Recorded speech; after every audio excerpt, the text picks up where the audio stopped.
सबसे पहला प्रश्न आपके सामने है। क्वेश्चंस को हमने कोशिश किया है कि थोड़ा सा पीसीएस लेवल का रखा जाए, कथन टाइप का भी और साथ ही साथ वनडे एग्जाम्स के लिए भी, मतलब हर तरह के क्वेश्चंस मैंने अरेंज कर दिया। क्वेश्चंस को पढ़ करके बनाया, तो उम्मीद करते हैं आप लोगों को अच्छा लगेगा। क्वेश्चंस बहुत ही अच्छी तरीके से सजाया गया। निम्नलिखित कथनों पर विचार करिए। पहला पॉइंट है कि भारत के उत्तर पश्चिम की सुलेमान और जो किरदार नहीं, यहाँ पे किरथर होगा, आपने ऊपर में देखा था, किरथर पहाड़ियों में लगभग 7,000 वर्ष पूर्व स्त्री पुरुषों ने सबसे पहले गेहूं तथा जैव जैसी फसलों को उपजाना आरंभ किया था। क्या ये पहला पॉइंट सही है?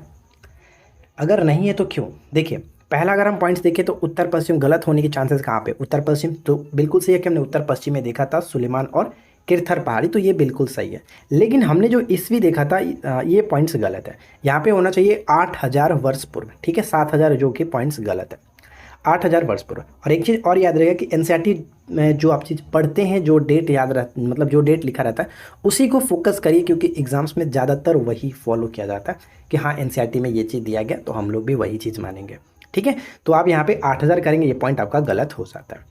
सेकेंड पॉइंट है कि सबसे पहले विंध्य पर्वत के उत्तर में, ये भी हमने देखा था कि विंध्य पर्वत के उत्तर में चावल उपजाया गया था। तो अब हमसे पूछा जाता है कौन सा कथन सही है, तो सिर्फ और सिर्फ कथन 2 ही सही होगा, इसलिए हम ऑप्शन बी को टिक करके आगे बढ़ सकते हैं, राइट।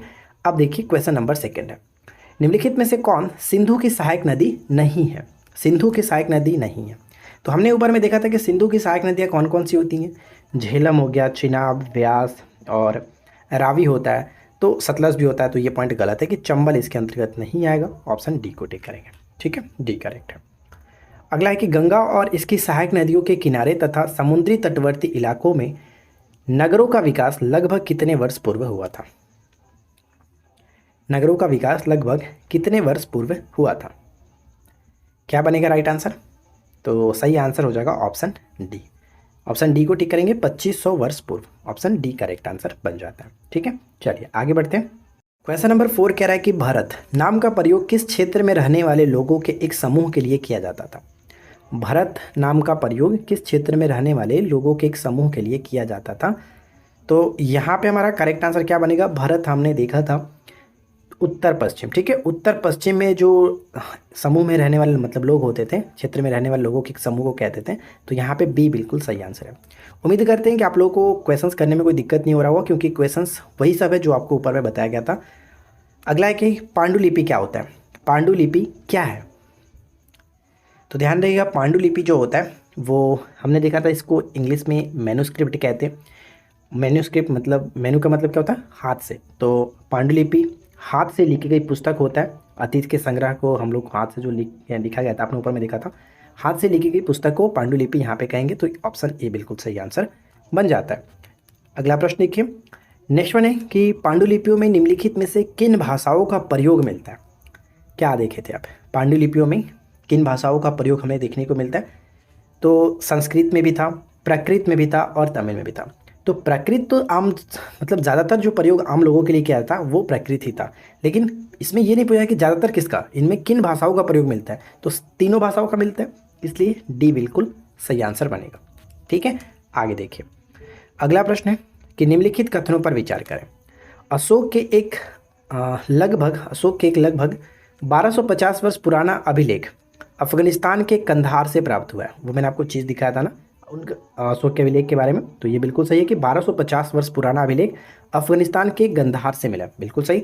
इस अभिलेख में प्रयुक्त होने वाली यूनानी तथा अरामेइक नामक 2 भिन्न लिपियों और भाषाओं में है। तो ये भी बिल्कुल सही है, दोनों में से दोनों मतलब कि सही है, तो सी को टिक कर सकते हैं, कोई दिक्कत नहीं। तो अगर आप चैप्टर को अच्छे तरीके से पढ़ लेंगे तो क्वेश्चन करने में कोई दिक्कत नहीं होगा। ईसा मसीह के जन्म के पूर्व की सभी तिथियों को किस नाम से जानते हैं? देखिए, ईसा मसीह के पूर्व यानी कि BC कहने का मतलब बिफोर क्राइस्ट, जिसको हम लोग हिंदी में ईसा पूर्व कहते हैं, ठीक है, ईसा पूर्व, ऑप्शन बी बनेगा, यानी कि जन्म के पूर्व, तो ईसा पूर्व, ईसा के पूर्व, ठीक है। आगे देखिए, अगला है कि प्रथम नगर निम्नलिखित में से कहाँ से प्राप्त हुआ है? प्रथम नगर निम्नलिखित में से कहाँ से प्राप्त हुआ है? प्रथम नगर जो मिला है वो सिंधु तथा इसके सहायक नदियों के किनारे का जो क्षेत्र है वहाँ से प्रथम नगर के प्रमाण हमें मिले थे लगभग 4700 ईसा पूर्व में, ठीक है, 4700 वर्ष पूर्व, ईसा पूर्व में 4700 वर्ष पूर्व में। तो सही आंसर ऑप्शन हम ए को टिक करके आगे बढ़ सकते हैं, राइट। इसके बाद देखिए नेक्स्ट क्वेश्चन है कि निम्नलिखित तिथियों को उनके मिलान के संदर्भ में कौन सा कथन सही है। तो यहाँ पे देखें उनकी तिथि के अनुसार, तो कृषि का आरंभ 8000 वर्ष पूर्व हमने ऊपर में देखा था कि जो उत्तर पश्चिम में क्या है था, सुलेमान और क्रिथर जो पहाड़ी थी उसके क्षेत्रों में सबसे पहले 8000 वर्ष पूर्व स्त्री और पुरुषों ने करीब गेहूं और जौ जैसी फसलों को उगाना प्रारंभ किया था। तो ये सब सही है। सिंधु सभ्यता के प्रथम नगर हमें ये मिला देखने को, सिंधु और उसके सहायक नदियों के आसपास के किनारे ये देखने को मिला था 4700 वर्ष पूर्व। और गंगा घाटी के नगर मगध का सबसे बड़ा जो राज्य है वो 2500 वर्ष पूर्व। तो ये तीनों के तीनों मिलान बिल्कुल सही है उसकी तिथि के अकॉर्डिंग। तो डी को टिक करके आगे बढ़ सकते हैं, डी बिल्कुल सही आंसर है। देखिए सबसे पहला प्रश्न आपके सामने ये है कि पूरा पाषाण कालीन स्थल हुंसगी का संबंध किस राज्य से है जहाँ पर आखेटक खाद्य संग्राहकों के होने के प्रमाण मिले हैं। तो अब ये बताइए कि जो हुंसगी है वो किस स्टेट में पड़ता है। तो आपने ऊपर में देखा था हुंसगी के बारे में हमने बात किया था कर्नाटक में, तो यहाँ पे सही आंसर क्या होगा, ऑप्शन सी हुंसगी। ठीक है। इसके बाद सेकेंड क्वेश्चन है कि निम्नलिखित में से नवपाषाणकालीन पूरा स्थल की पहचान करें, क्या होगा। तो अगर हम यहाँ पे देखेंगे तो चिरांद है, कोल्डिहवा है और बुरजोम है। 1 2 3 बिल्कुल सही आंसर होगा, ऑप्शन हम डी को टिक करेंगे, डी बिल्कुल सही आंसर होगा। और अगर हम यहाँ पे भीमबेटका की बात करें तो भीमबेटका क्या है, एक प्रकार का पूरा पाषाणकालीन स्थल था। तो यहाँ पे 1 2 3 ही बिल्कुल सही आंसर होगा। और चिरांद जो कि बिहार के साथ संबंध रखता है, ये भी याद रखिएगा। चलिए इसके बाद नेक्स्ट वन है कि उस पूरा स्थल का नाम क्या है जहाँ से राख के अवशेष मिले हैं, राख के अवशेष मिले हैं। तो राख के अवशेष के बारे में हमने एक गुफा के बारे में बात किया था, और वो गुफा कौन था, भीमबेटका की गुफा, बिल्कुल नहीं, भीमबेटका की गुफा नहीं थी, ऑप्शन डी होगा, क्योंकि हमने कुरनूल की गुफा के बारे में बात की थी, कुरनूल की गुफा जो कि आंध्र प्रदेश में। तो यहाँ पे हमारा सही आंसर ऑप्शन डी होगा, इनमें से कोई नहीं। ध्यान से अगर आपने सारी चीज़ों को सुना होगा तो आसानी से क्वेश्चन कर सकते हैं। जिस काल में हमें पर्यावरणीय बदलाव मिलते हैं उसे हम किस नाम से जानते हैं, जिस काल में हमें पर्यावरणीय बदलाव मिलते हैं उसे किस नाम से जानते हैं। तो उसे हम लोग किस नाम से जानते थे, उसे मेसोलिथ या मेसोलिथ के नाम से जाना जाता था। मेसोलिथ मतलब मध्य पाषाण काल, मध्य पाषाण काल, ऑप्शन हम बी को टिक करेंगे। और मध्य पाषाण काल का समय कब से कब तक था, तो ध्यान रखिएगा मध्य पाषाण काल का समय लगभग 12,000 साल पहले से लेकर के 10,000 साल पहले तक को माना जाता है। तो ये चीज़ भी इंपॉर्टेंट है, याद रखना। अगला है कि निम्नलिखित कथनों पर विचार करें और सही कथन को चुनें। निम्नलिखित कथनों पर विचार करें और सही कथन को चुनें। तो पहला पॉइंट है कि कृषि के लिए अपनाए गए सबसे प्राचीन फसलों में गेहूं और जौ आते हैं, गेहूं और जौ आते हैं, बिल्कुल सही है। सबसे पहले पालतू बनाए गए जानवरों में कुत्ते के जंगली पूर्वज थे, तो ये भी सही है, यानी कि करेक्ट आंसर ऑप्शन सी को टिक करेंगे, सी बिल्कुल राइट है। क्वेश्चन नंबर 6 कि कृषि और पशुपालन की जो शुरुआत है वो किस काल में हुई थी, कृषि और पशुपालन की जो शुरुआत है वो किस काल में हुई थी, क्या बनेगा राइट आंसर। तो ऑलरेडी हम देख चुके थे नवपाषाण काल, करेक्ट आंसर होगा, ऑप्शन हम सी को टिक करेंगे, नवपाषाण काल इज द राइट आंसर। ठीक है। चलिए इसके बाद क्वेश्चन नंबर 7 देखिए क्या कह रहा है। 7 है कि मेहरगढ़ संभवतः वह स्थान है जहाँ के स्त्री पुरुषों ने सबसे पहले जौ गेहूँ उगाना और भेड़ बकरी पालना सीखा था। यह कहाँ स्थित है, यानी मेहरगढ़ कहाँ स्थित है। क्वेश्चंस को हमने बिल्कुल एग्जाम्स के लेवल का रखा है ताकि आप बिल्कुल ऐसा ना लगे कि हाँ आपने एनसीईआरटी को पढ़ा है, और एनसीईआरटी में किस तरह के क्वेश्चन दिए जाते हैं आपको बिल्कुल भी पता नहीं चलता कि यार क्वेश्चंस कहाँ से आते हैं। तो इसी तरह से क्वेश्चन घुमा करके थोड़ा सा पूछ जाता है। तो जनरली हम जानते हैं कि मेहरगढ़ पाकिस्तान में और पाकिस्तान के बलूचिस्तान प्रांत में ये पड़ता है। तो यहाँ पर हमारा सही आंसर क्या हो जाएगा, option C Pakistan, option C को टिक करेंगे, C will be right answer. Question number 8 देखिए कि मेहरगढ़ के संबंध में निम्न में से कौन सा कथन सही नहीं है, मेहरगढ़ के संबंध में निम्न में से कौन सा कथन सही नहीं है। अच्छे तरीके से पढ़िए, ये बिल्कुल आपका बीपीएससी की तरह लगने वाला है क्वेश्चंस, पढ़ करके आप देखिए। मेहरगढ़ नवपाषाण स्थल है जो कि बलूचिस्तान पाकिस्तान के एक जो कि कच्ची मैदान पर स्थित है, बिल्कुल ये सही है, कोई दिक्कत नहीं है इसमें, बलूचिस्तान प्रांत में पाकिस्तान के पड़ता है। यह बोलन दर्रे के पास स्थित है, बोलन दर्रे के पास हमने ऑलरेडी पढ़ा था। इसकी खोज 1974 में एक पुरातात्विक टीम ने की थी। यह बोलन नदी के तट पर स्थित है। यानी कि जो मेहरगढ़ है वो बोलन नदी के तट पर ही स्थित है। तो यहाँ पे तीनों के तीनों पॉइंट्स बिल्कुल सही है, कोई भी गलत नहीं है। सही क्वेश्चन पूछा गया तो कौन सा कथन सही नहीं है, तो उपरोक्त में से ऐसा कोई नहीं है, उपरोक्त में से ऐसा कोई नहीं है जो कि गलत है, इसलिए हम यहाँ पे ऑप्शन ई को टिक करेंगे। ठीक है, ई करेक्ट होगा। अगला प्रश्न, गर्त आवास के साक्ष्य कहाँ से प्राप्त हुए? गर्त आवास के साक्ष्य जो वो कहाँ से प्राप्त हुए हैं? तो यहाँ पे करेक्ट आंसर क्या होगा? Burzahom. Right answer will be option A, Burzahom, जो कि जम्मू कश्मीर में। अगला प्रश्न कि नवपाषाण युग के सबसे प्रसिद्ध पुरा स्थलों में से एक चतालह्यूक, चतालह्यूक किस देश में स्थित है? चतालह्यूक जो है वो किस देश में स्थित है? राइट आंसर ऑप्शन बी, यानी कि तुर्की, तुर्की में स्थित है। ऑप्शन बी को टिक करेंगे। अगला प्रश्न कि घास वाले मैदान का जो विकास है लगभग कितने साल पहले हुआ? घास वाले मैदान का विकास लगभग कितने साल पहले हुआ? बताइए, मैंने आपको स्टार्टिंग में ही बताया था।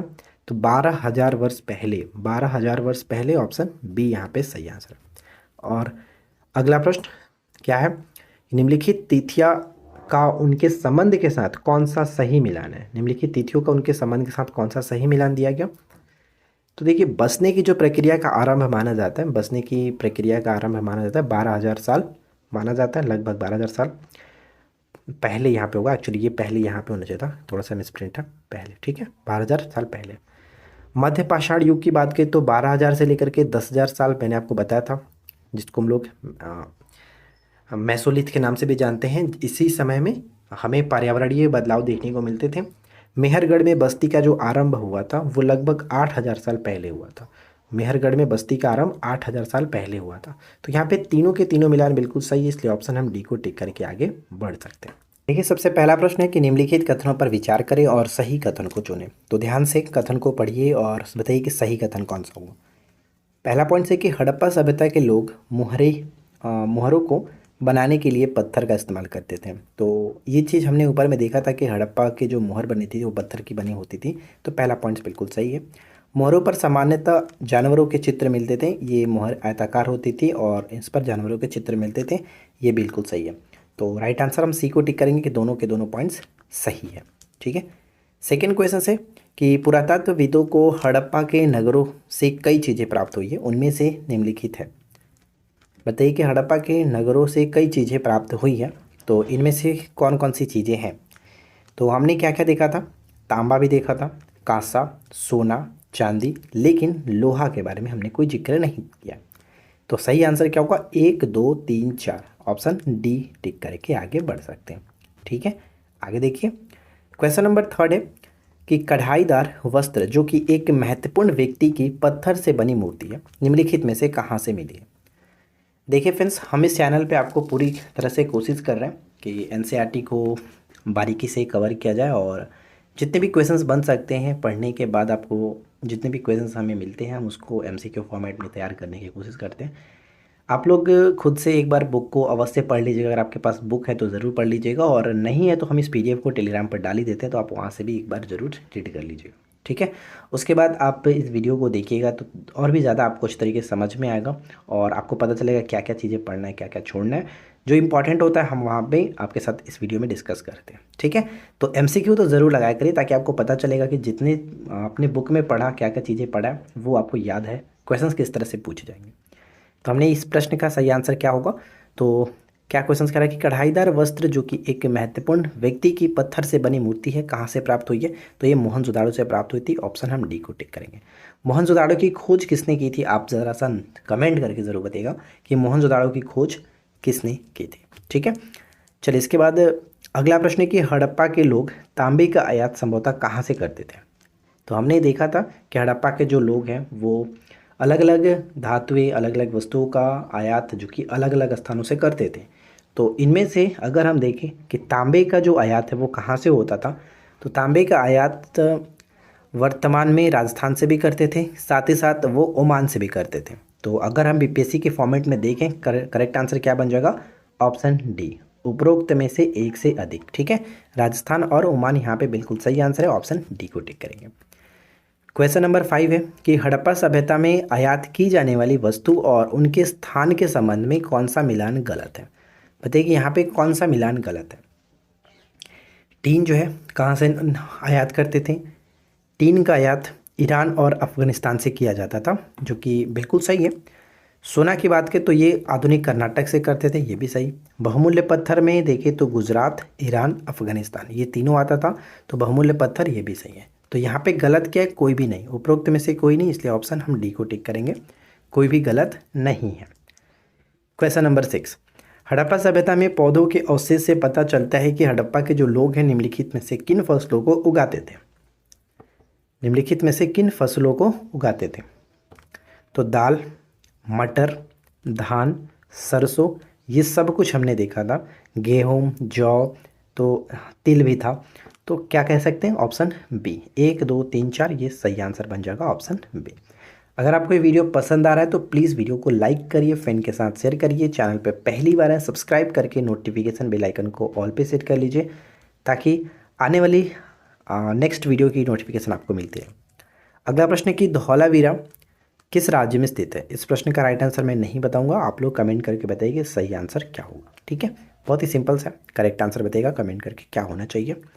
अगला प्रश्न है कि धौलावीरा नगर के संबंध में निम्न में से कौन सा कथन सही है? धौलावीरा नगर के संबंध में कौन सा कथन सही है? हड़प्पा सभ्यता के कई नगर को 2 भागों में विभक्त किए गए थे, लेकिन धौलावीरा नगर को 3 भागों में बांटा गया था। ये बिल्कुल सही है, हमने ऊपर में देखा था। ठीक है, धौलावीरा में साफ पानी उपलब्ध था, ये बिल्कुल सही कि धौलावीरा में साफ पानी उपलब्ध था, लेकिन यहाँ की जो ज़मीन थी वो बंजर थी। क्या ये सही है? जी नहीं, ये गलत है, क्योंकि हमने देखा था कि पानी भी साफ उपलब्ध था और यहाँ की जो ज़मीन थी वो भी उपजाऊ थी, ना कि बंजर थी। तो ये पॉइंट हमारा गलत हो जाता है। सही क्या होगा? तो केवल और केवल एक को सही करेंगे, ऑप्शन ए हमारा सही आंसर बन जाता है। ठीक है, चलिए आगे बढ़ते हैं। क्वेश्चन नंबर 9 देखें, लोथल के संदर्भ में निम्न में से कौन सा कथन सही है? लोथल के संदर्भ में निम्न में से कौन सा कथन सही है? यह गुजरात की खंबात की खाड़ी में बसा एक नगर था, बिल्कुल सही। यह साबरमती की एक उपनदी के किनारे बसा था, जिसको हम लोग भोगवा के नाम से जानते हैं, ये भी सही है। लोथल भोगवा नदी के किनारे। लोथल एक बंदरगाह नगर था, लोथल एक बंदरगाह नगर था। तो तीनों के तीनों पॉइंट सही है, तो सी यहाँ पे सही आंसर बन जाएगा, 1 2 3। क्वेश्चन नंबर 10 देखिए, हड़प्पा सभ्यता के किस स्थल से संभवतः मनके बनाने के साक्ष्य मिले? हड़प्पा सभ्यता के किस स्थल से संभवतः मनके बनाने के साक्ष्य मिले हैं? क्या बताया था? मनके बनाने के जो साक्ष्य मिले हैं वो लोथल से मिले हैं, ऑप्शन ए बिल्कुल सही आंसर होगा, लोथल। ठीक है, लोथल। आगे देखते हैं। इसके बाद अगला प्रश्न कि निम्नलिखित का सुमेल करें। तो आपको सुमेलित ये करना है कि कौन सी वस्तु कहाँ से वो आयात करते थे उसके अकॉर्डिंग। ऊपर मैंने आपको तो बता ही दिया था, एक बार फिर से आप इसको मैच करिए, क्योंकि ये बुक में आपका सेम टू सेम क्वेश्चंस दिया गया है, तो मैच करने की कोशिश करिए। देखिए, अगर हम तांबे की बात करें तो तांबा कहाँ कहाँ से करते थे? वो आधुनिक राजस्थान से और साथ ही साथ ओमान से करते थे। तो फर्स्ट का तो सी मिलेगा, तो फर्स्ट का सी सिर्फ और सिर्फ एक ही ऑप्शंस में है, तो हमारा करेक्ट आंसर हो गया सी। उसके बाद जो हमारा सोना था, सोना कहाँ से? तो आधुनिक कर्नाटक से मिलता था, 2 का डी के साथ। टीन जो है वो कहाँ से? तो टीन अफ़गानिस्तान ईरान से करते थे, टीन अफ़गानिस्तान ईरान से करते थे। और बहुमूल्य पत्थर गुजरात ईरान अफ़गानिस्तान से करते थे। तो यहाँ पे हम देख सकते हैं हमारा सही आंसर सी बिल्कुल करेक्ट है। ठीक है, अगला प्रश्न जो कि आज की इस वीडियो का आखिरी क्वेश्चन है कि हड़प्पा सभ्यता के संदर्भ में टेराकोटा क्या था? हड़प्पा सभ्यता के संदर्भ में टेराकोटा क्या था? टेराकोटा को हम लोग कहते हैं आग में पकी हुई जो मिट्टी होती थी उसको टेराकोटा के नाम से जानते हैं, तो सी बिल्कुल सही आंसर बन जाएगा। ऋग्वेद है, जिसकी रचना लगभग कितने साल पहले हुई है? कितने साल पहले हुई है? तो हमने देखा था कि सबसे पहला जो वेद है ऋग्वेद, इसकी रचना 3500 साल पहले हुई थी। यहाँ पे हमारा ऑप्शन डी हो जाएगा, सही आंसर ऑप्शन डी। जो लोग इस वीडियो को देख रहे हैं वो लोग सबसे पहले तो वीडियो को कर दीजिए लाइक, चैनल को कर दीजिए सब्सक्राइब, क्योंकि यहाँ पे आपको एनसीईआरटी कवर कराया जाएगा पूरे एंड तक।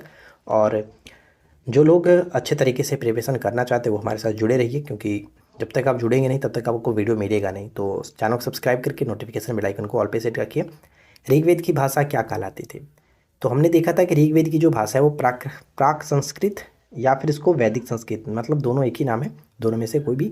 तो उपरोक्त दोनों हम यहाँ पे कह सकते हैं, ऑप्शन सी प्राक संस्कृत या फिर वैदिक संस्कृत के नाम से जाना जाता था ऋग्वेद की भाषा। ठीक है, ऋग्वेद में वर्णित प्रार्थनाओं को क्या कहा जाता था? ऋग्वेद में वर्णित प्रार्थनाओं को क्या कहा गया है? तो इन्हें हम लोग किस नाम से जानते हैं? सूक्त के नाम से जाना गया, सूक्त, ऑप्शन सी, सूक्त के नाम से। दक्षिण भारत में किस भाषा परिवार की भाषाएं बोली जाती हैं? दक्षिण भारत में, ध्यान रखिएगा, दक्षिण भारत जैसे दक्षिण भारत में तमिल हो गया, तेलुगु हो गया, कन्नड़, मलयालम, ये सभी जो भाषा थी वो किसके अंतर्गत आता था? द्रविड़। द्रविड़, यहाँ नहीं, सही आंसर ऑप्शन बी, द्रविड़। ठीक है, अगला देखिए, तमिल, तेलुगु, कन्नड़ और मलयालम किस भाषा परिवार की भाषाएं हैं? तो ये मुझे बताने की अब तो ज़रूरत नहीं है, आई होप कि आपने गेस कर लिया होगा। सही आंसर ऑप्शन बी, द्रविड़। ठीक है, द्रविड़। अगला प्रश्न देखिए, झारखंड और मध्य भारत के कई हिस्सों में किस भाषा परिवार की भाषाएं बोली जाती थी? झारखंड और मध्य भारत, क्या देखे थे हम लोग? झारखंड और मध्य भारत के अंतर्गत ऑस्ट्रो एशियाटिक, ऑस्ट्रो एशियाटिक, यहाँ पे ऑप्शन डी को टिक करेंगे। ठीक है, ऑस्ट्रो एशियाटिक। अगला प्रश्न है कि ऋग्वेद में किस ऋषि के सतलज और व्यास नदियों के साथ वार्तालाप का वर्णन मिलता है? वो ऋषि कौन थे जिनका सतलज और व्यास नदियों के साथ वार्तालाप का वर्णन मिलता है? तो वह है विश्वामित्र। ठीक है, विश्वामित्र यहाँ पे करेक्ट आंसर बन जाएगा। चलिए आगे बढ़ते हैं। अगला प्रश्न, यज्ञ की आग में आहुति दी जाती थी, इसके संदर्भ में निम्न में से कौन सा कथन सही है? यज्ञ की आग में आहुति दी जाती थी, इसके संदर्भ में निम्न में से कौन सा कथन सही है? तो पहला पॉइंट से कि ये आहुतियाँ देवी देवताओं को दी जाती थी, बिल्कुल सही है, हमने पॉइंट्स को पढ़ा था। घी, अनाज और कभी कभी जानवरों की भी आहुति दी जाती थी। तो ये तीनों के तीनों पॉइंट्स बिल्कुल, मतलब दोनों के दोनों पॉइंट्स करेक्ट हैं। तो सी को टिक करेंगे, एक और दो दोनों सही है, राइट। चलिए इसके बाद आगे बढ़ते हैं और अगला सवाल, लोगों का विशेषता बताने के संबंध में लोगों का वर्गीकरण निम्न में से किस आधार पर किया जाता था? लोगों का वर्गीकरण जो वो किस आधार पर किया जाता था? क्या देखे थे? भाषा के आधार पर, परिवार या फिर समुदाय के आधार पर, और सांस्कृतिक परंपरा के आधार पर। यानी तीनों के तीनों पॉइंट्स यहाँ पे सही है, इसलिए हम ऑप्शन डी को टिक करेंगे, उपरोक्त में से एक से अधिक। ठीक है, आगे देखिए, जनता या पूरे समुदाय के लिए किन शब्दों का इस्तेमाल होता था? जनता या फिर पूरे समुदाय के लिए किन शब्दों का इस्तेमाल होता था? तो दो शब्दों का इस्तेमाल करते थे, एक तो जन था और दूसरा विज था, यानी कि दोनों सही है, इसलिए ऑप्शन सी को टिक करेंगे, सी करेक्ट है। अगला कि दस्यु निम्न में से कौन थे? दस्यु निम्न में से कौन थे? बताइए, गेस करिए कि दस्यु किसे कहते थे? जो यज्ञ नहीं करते थे उसे दस्यु कहा जाता था। ठीक है, जो यज्ञ नहीं करते थे उसे दस्यु कहा जाता था। तो राइट आंसर यहाँ पे ऑप्शन बी हो जाएगा। नेक्स्ट होने कि निम्नलिखित कथनों पर विचार करें और सही कथन को चुनें। निम्नलिखित कथनों पर विचार करें और सही कथन को चुनें। दो पॉइंट से दोनों को पढ़िए और गेस करिए सही आंसर क्या होगा। तो पहला पॉइंट से कि महापाषाण कब्रें, यानी कि महा मतलब क्या? बड़ा, और पाषाण मतलब पत्थर। महापाषाण कब्रें बनाने की जो प्रथा जो चली थी वो कब से? लगभग 3000 साल पहले शुरू हुई थी। महापाषाण कब्रें बनाने की जो प्रथा है या फिर ये स्टार्ट हुआ था 3000 साल पहले हुआ था। ये प्रथा दक्षिण भारत, उत्तर पूर्वी भारत और कश्मीर तीनों जगह पे हमने देखा था प्रचलित थी। तो सी को टिक करेंगे, एक और दो दोनों सही है, राइट। अगला पॉइंट्स कि निम्नलिखित में से कहाँ की कब्र में 33 सोने के मनके के साथ शंख पाए गए? यानी एक व्यक्ति का कब्र मिला है जिसमें उसके पास 33 सोने के मनके और शंख पाए गए थे। कहाँ पे? तो ये ब्रह्मगिरी से मिला था, ब्रह्मगिरी, ऑप्शन सी। जल्दी से कमेंट करके बताइए कि ये ब्रह्मगिरी कहाँ पर पड़ता है, कमेंट करके बताना आपको, ब्रह्मगिरी। अगला प्रश्न, इनाम गांव का संबंध किस राज्य से? तो इसका राइट आंसर भी मैं नहीं बताऊंगा क्योंकि ऑलरेडी आपको बताया जा चुका है। तो 14 का राइट आंसर भी कमेंट करिए कि कहाँ पर पड़ता है इनाम गांव। आगे देखते हैं अगला पॉइंट से कि इनाम गांव के संबंध में निम्न में से कौन सा कथन सही है? इनाम गांव के संबंध में निम्न में से कौन सा कथन सही है? तो पहला पॉइंट्स कि यह यहाँ पे भीमा होगा, ये भीमा की सहायक नदी घोड़ के किनारे स्थित है। यहाँ पे भीमा होगा, ठीक है, भीमा की सहायक नदी घोड़ के किनारे स्थित है, ये सही है। इस जगह पर 3600 से 2700 साल पहले लोग रहते थे, ये भी सही है। यहाँ वयस्क लोगों को प्रायः गड्ढे में सीधे लिटा करके दफनाया जाता था, इनका सिर उत्तर की ओर होता था, ये भी बिल्कुल सही है। तो कहेंगे कि कोई भी गलत नहीं है, हमें बताना था कौन सा कथन सही नहीं है, तो कहेंगे कोई भी सही ऐसा नहीं है, कोई भी गलत नहीं है, सभी के सभी कथन सही, इसलिए ऑप्शन हम डी को टिक करेंगे, कोई भी गलत नहीं है। अगला पॉइंट, सूक्त का अर्थ क्या है? सूक्त का क्या अर्थ होता है? सूक्त का अर्थ बताइए क्या होता है? तो सूक्त का अर्थ होता है कि अच्छी तरह से बोला गया, अच्छी तरह से बोला गया। ऑप्शन डी, ऋग्वेद में जो प्रार्थनाएं उसे सूक्त कहते थे और सूक्त का अर्थ होता था अच्छी तरह से बोला गया। महापाषाण कब्रें कब बननी आरंभ हुई थी? महापाषाण कब्रें कब बननी आरंभ हुई थी? तो क्या हमने ऊपर में देखा, ये कब्रें लगभग 3000 साल पहले बनना स्टार्ट हुआ था। ऑप्शन सी, 3000 साल पहले। चरक के संबंध में निम्न में से कौन सा कथन सही है? चरक के संबंध में निम्न में से कौन सा कथन सही है? चरक एक प्रसिद्ध वैद्य थे, बिल्कुल सही। इन्होंने चिकित्सा शास्त्र पर एक चरक संहिता नामक किताब लिखी थी, ये भी बिल्कुल सही है, चरक संहिता। चरक के अनुसार मनुष्य के शरीर में 206 हड्डियां होती हैं, ये गलत है, क्योंकि इनके अनुसार 360 इन्होंने बताया था, 360। 206 वर्तमान है, यानी आधुनिक बात करते हैं तो ये है, लेकिन इनके अनुसार 360 था। तो केवल और केवल सही क्या होगा? 1 और 2, 1 और 2 को टिक करेंगे, ऑप्शन ए। आगे बढ़ते हैं, अगला देखिए, ऋग्वैदिक पुरोहित का क्या कार्य था? ऋग्वैदिक पुरोहित, पुरोहित का मतलब कभी कभी इनको ब्राह्मण कहते थे, तो ब्राह्मणों का कार्य क्या होता था? यज्ञ तथा अनुष्ठान करवाना, यज्ञ तथा अनुष्ठान करवाना, इसलिए ऑप्शन ए को टिक करेंगे। अगला प्रश्न, कि चरक के संबंध में कौन सा कथन सही है? चरक कब थे? तो चरक का संबंध हमने देखा था कि लगभग 2000 साल पहले, लगभग 2000 साल पहले, इसलिए ऑप्शन ए हो जाता है करेक्ट। देखिए, सबसे पहला प्रश्न है कि पुरोहितों ने लोगों को कितने वर्गों में विभाजित किया था जिसे वर्ण कहा जाता है? पुरोहितों ने लोगों को कितने वर्गों में विभाजित किया था जिन्हें हम वर्ण के नाम से जानते थे? तो 4 वर्गों में विभाजित किया गया था, जिसमें ब्राह्मण सबसे पहले आते थे और शूद्र जो कि सबसे लास्ट में आते थे। ठीक है, अगला पॉइंट से कि निम्नलिखित कथनों पर विचार करें और सही कथन को चुनें। निम्नलिखित कथनों पर विचार करें और सही कथन को चुनें। गेस करिए क्या कह रहा है कि वर्णों में सबसे अंतिम जो स्थान था शूद्रों का था, जो कि बिल्कुल सही है, अभी जस्ट हमने बात किया। पुरोहितों के अनुसार सभी वर्णों का निर्धारण जन्म के आधार पर होता था, ये भी हमने देखा था, बिल्कुल सही है, लेकिन इसका कुछ लोगों ने विरोध भी किया कि ऐसा करना सही नहीं है। महिलाओं तथा शूद्रों को वेदों के अध्ययन का अधिकार नहीं था, ये भी सही है। यानी सभी के सभी कथन सही है, इसलिए हम ऑप्शन डी को टिक करेंगे, उपरोक्त सभी सही है। ठीक है, अगला प्रश्न है कि हस्तिनापुर के संदर्भ में निम्नलिखित कथनों पर विचार करें और सही कथन को चुनें। हस्तिनापुर के संदर्भ में कौन सा कथन यहाँ पे सही होगा? अच्छे तरीके से पढ़िए और गेस करिए। तो देखिए, पहला पॉइंट से कि यह शहर पवित्र नदी गंगा के किनारे स्थित था, बिल्कुल सही है कि हस्तिनापुर गंगा नदी के किनारे स्थित था। हस्तिनापुर में खुदाई जो है वो 1950 के दशक में भारतीय पुरातत्व सर्वेक्षण वीवी लाल द्वारा की गई थी, वीवी लाल द्वारा की गई थी। तो ये दोनों के दोनों पॉइंट सही है, ऑप्शन हम सी को टिक करेंगे, 1 और 2 दोनों करेक्ट है, राइट। क्वेश्चन नंबर 4 देखिए, जनपद का शाब्दिक अर्थ क्या होता है? जनपद का शाब्दिक अर्थ क्या होता है?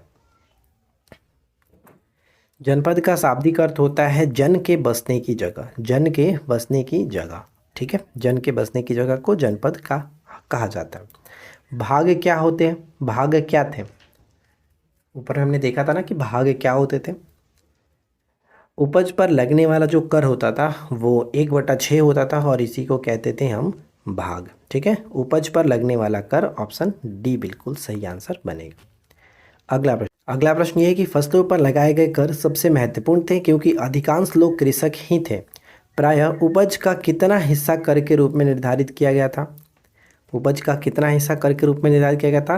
तभी जस्ट हमने बात किया कि 1/6। ठीक है, 1/6 ऑप्शन सी, जिसे भाग कहते थे। कमकार क्या होते हैं? कमकार क्या होते हैं? तो इस प्रश्न का सही आंसर मैं नहीं बताने वाला हूँ, आप लोग जल्दी से कमेंट करके बताइएगा कि 7 का आंसर क्या होगा। 7 का आंसर क्या होगा, कमेंट करके बताइए। कमकार क्या होते थे? राजा को चुकाने वाला कर होता था, मजदूरों को वेतन के रूप में मिलने वाला धन होता था, महिला मजदूर को कहते थे, या फिर भूमिहीन खेतिहर मजदूर को कहा जाता था। सही आंसर क्या होगा आपका, बताइए जल्दी से कमेंट करके। अगला प्रश्न है, मगध जनपद से निम्न में से कौन सी 2 नदियाँ बहती थी? मगध जनपद से निम्न में से कौन सी 2 नदियाँ बहती थी? तो अगर आपने ऑप्शन ए को टिक किया है तो आपका जवाब गलत है, क्योंकि हमने पढ़ा था गंगा और सोन। गंगा और सोन यहाँ पे सही आंसर ऑप्शन डी हो जाएगा, गंगा और सोन। ठीक है, गंगा और सोन। अगला है कि निम्नलिखित में से कौन मगध के प्रसिद्ध और शक्तिशाली शासक थे?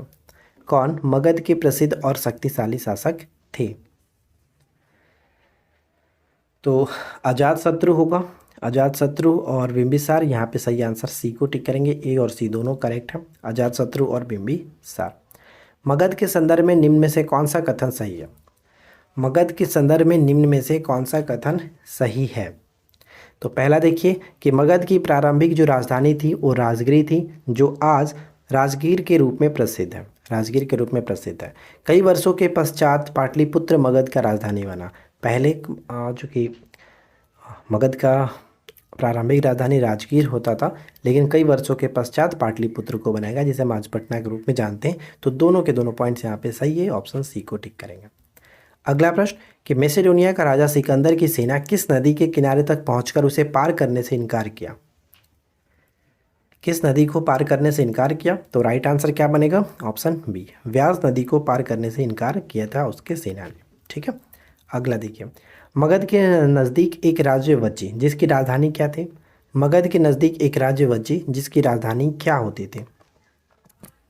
इसकी राजधानी वैशाली थी, इसकी राजधानी वैशाली, ऑप्शन ए को टिक करेंगे। ठीक है, ए सही आंसर है।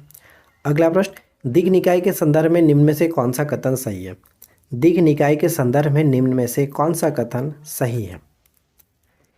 क्या बनेगा? तो देखिए, दिग् निकाय एक प्रसिद्ध जैन ग्रंथ है, बिल्कुल सही। इस ग्रंथ में दिग् निकाय एक बौद्ध ग्रंथ है, तो ये पहला पॉइंट तो आपका गलत है। इस ग्रंथ में महावीर, ये भी गलत है, क्योंकि ये जो ग्रंथ है वो बौद्ध से धर्म से संबंधित है, तो यहाँ पे ये आपका बुद्ध से होगा। इस ग्रंथ में बुद्ध के कई व्याख्यान दिए गए हैं, तो ये पॉइंट्स भी आपका गलत हो गया, यहाँ पे महावीर नहीं होना चाहिए। इन्हें करीब 2300 साल पहले लिखा गया था, ये बिल्कुल सही है, यानी दिग् निकाय 2300 साल पहले लिखा गया था। तो केवल और केवल हम 3 को टिक करेंगे, ये हमारा सही बनता है, ऑप्शन डी। ठीक है, डी करेक्ट। अगला प्रश्न कि निम्नलिखित में से किस शासक ने वज्जी के शासन व्यवस्था, जिसे गण या फिर संघ कहा था, उसे जीतकर अपने साम्राज्य में मिला लिया था? वो शासक कौन थे? किन शासक ने वज्जी के शासन व्यवस्था गण या संघ को कहा जाता था, उसे जीत करके अपने साम्राज्य में मिला लिया? तो गुप्त शासकों ने, ऑप्शन ए हो जाएगा सही आंसर। देखिए, लास्ट क्वेश्चन है कि गण या संघ का अंत लगभग कब हुआ? गण या संघ का अंत लगभग कब हुआ? तो इसका अंत लगभग 1500 साल पहले हुआ, 1500 साल पहले, ऑप्शन हम सी को टिक करेंगे। ठीक है, सी यहाँ पे सही आंसर। तो उम्मीद करते हैं कि आप लोगों को आज का वीडियो अच्छा लगा होगा। वीडियो कैसा लगा कमेंट करके जरूर बताइएगा। वीडियो पसंद आया हो तो लाइक एंड शेयर करिए। चैनल पर पहली बार है सब्सक्राइब करके नोटिफिकेशन बेल आइकन को ऑल पे सेट कर लीजिए। हम मिलते हैं आपके साथ इसी प्रकार के किसी और वीडियो में नेक्स्ट टॉपिक के साथ। Thanks for watching, keep learning, have a good day. प्रश्न ये बनता है कि बौद्ध धर्म के संस्थापक कौन थे?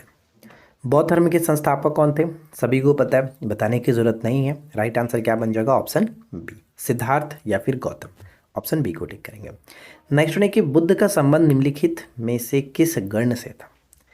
ध्यान रखिएगा, यहाँ पे पूछा है कि बुद्ध का संबंध निम्नलिखित में से किस गण से था, तो वो कौन थे? शाक्य मुनि थे। ठीक है, शाक्य मुनि थे माने जाते थे। यहाँ पे सही आंसर हो जाएगा ऑप्शन सी, क्षत्रिय थे, शाक्य थे। ठीक है, अगला है कि सारनाथ का स्तूप प्रतीक है। सारनाथ का जो स्तूप हमने देखा था वो किसका प्रतीक माना जाता है, क्यों बनाया गया था? महात्मा बुद्ध के जन्म का, या फिर महात्मा बुद्ध के पहले उपदेश का, महात्मा बुद्ध द्वारा संघ की स्थापना का, बुद्ध के देहांत का? तो हमने क्लियरली वहाँ पे देखा था कि वो जो बनाया गया वो सारनाथ में पहला इनका उपदेश था, इस वजह से बनाया गया था, इसी स्मृति में बनाया गया था। तो राइट आंसर ऑप्शन बी हो जाएगा। ठीक है, अगला प्रश्न कि निम्नलिखित में से कौन सा कथन बौद्ध संघ के संदर्भ में सही नहीं है? ध्यान से पढ़िएगा, कौन सा कथन बौद्ध धर्म के संदर्भ में सही नहीं है।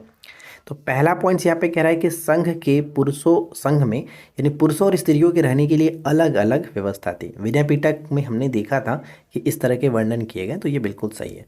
सभी व्यक्ति संघ में प्रवेश ले सकते थे, ये बिल्कुल सही है।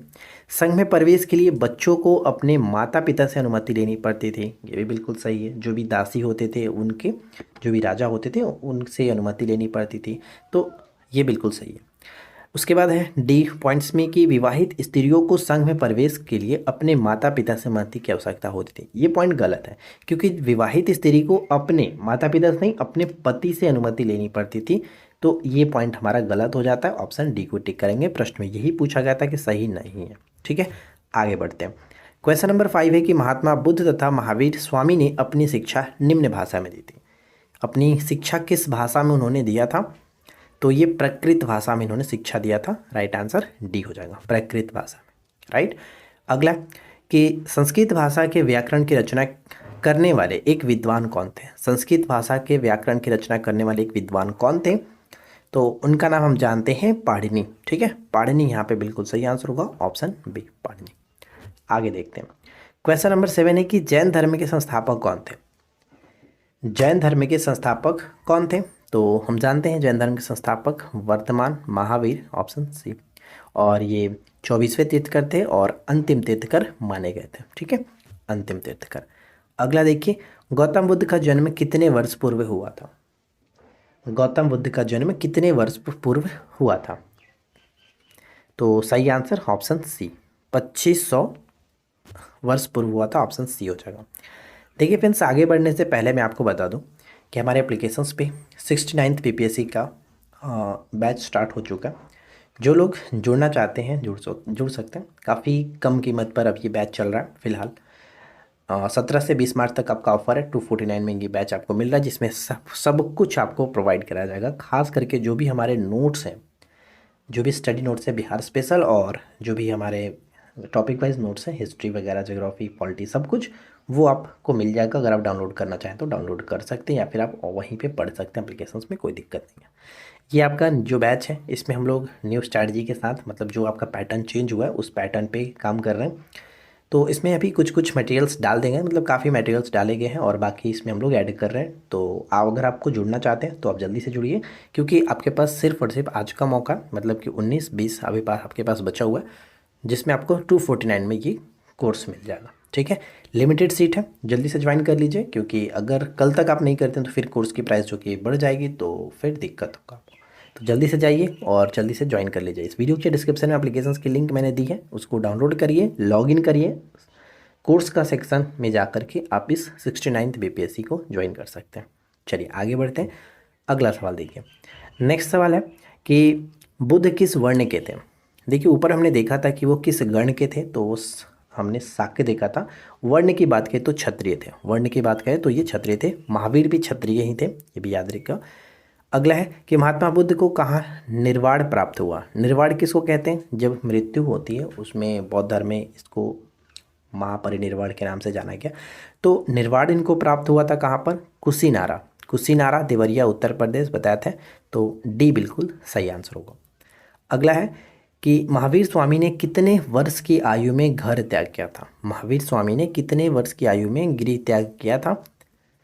तो ये सही आंसर हो जाएगा, ऑप्शन डी, 30 वर्ष की आयु में उन्होंने गृह त्याग किया हुआ था। महावीर स्वामी के बचपन का नाम क्या था? महावीर स्वामी के बचपन का नाम क्या था? तो option B Siddharth, sorry Vardhaman Siddharth, तो उनका नाम था गौतम बुद्ध का। यहाँ पे आप बचपन का नाम महावीर का, तो वर्धमान सही आंसर है। नेक्स्ट वन कि निम्नलिखित कथनों पर विचार करें और सही कथन को चुनें। ध्यान दीजिएगा, आपके पास 2 पॉइंट्स हैं।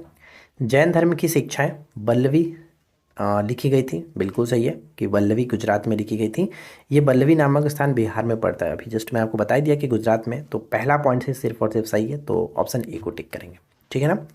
अगला है कि बुद्ध और जैन के युग में ही कुछ अन्य विद्वान भी खोज कर रहे थे। उनकी प्रसिद्ध विद्वान, मतलब उन्हीं प्रसिद्ध विद्वानों में से एक पाणिनि ने एक महत्वपूर्ण रचना की थी। संस्कृत भाषा की यह रचना संबंधित है किससे?